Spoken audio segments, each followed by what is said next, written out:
Caspian Policy Center is proud to host the 7th Trans-Caspian Forum to bring together the best minds in government, business, and nonprofits to discuss new challenges and opportunities in the greater Caspian region. We are delighted to see that the 7th year this has been an ongoing platform for debate and discussion regarding the region.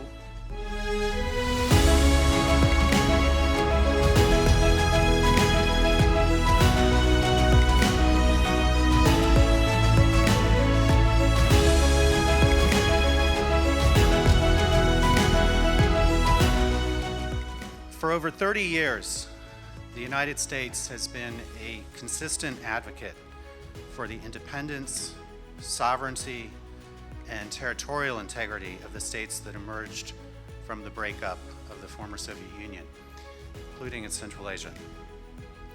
And if the repetition of those principles may have seemed tired in years past, today we can see that they were not empty words.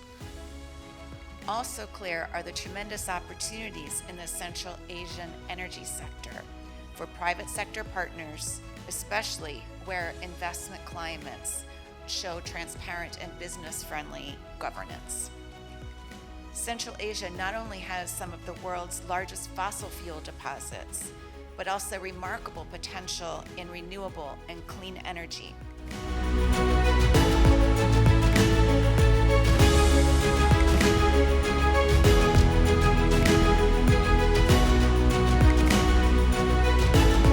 Ambassadors, friends, good morning. It's great to be with you today. I'd like to thank Efgun and his Caspian Policy Center team for organizing this event and for all you do to draw attention to this region. Like all of us, they're interested in working hard to help the region achieve its full potential. And today I'm going to talk a little bit about what the US government is doing to that end. So on that, I believe our strong cooperation with the United States of America is key. From commercial diplomacy perspective, we want more of the US in Georgia and more Georgia in the United States. Trans-Caspian route has a strategic and geoeconomic rationale when it comes to the supplies of energy resources and strategic goods to Europe and global markets, including the US. Promoting Middle Corridor as a viable and sustainable trade route resonates with the interests of not only Kazakhstan, but also the entire Central Asian region. When we look at the Caspian and the Central Asian regions, we see not only geographical proximity.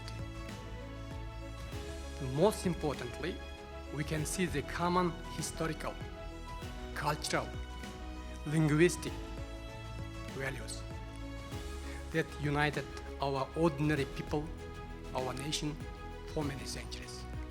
And Turkey is strategically located at the crossroads of energy and transport corridors. We connect the Caspian region with Europe, Middle East, and beyond. The Caspian region provides a historic opportunity for a model cooperation with its critical position for the European and Asian connectivity. We fully support Middle East Corridor and consider this route critically important for transportation and cross-border trade.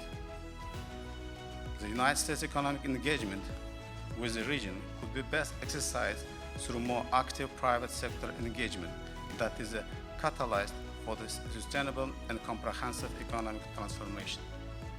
We already have successful example of cooperation with the major representatives of United States business in Uzbekistan.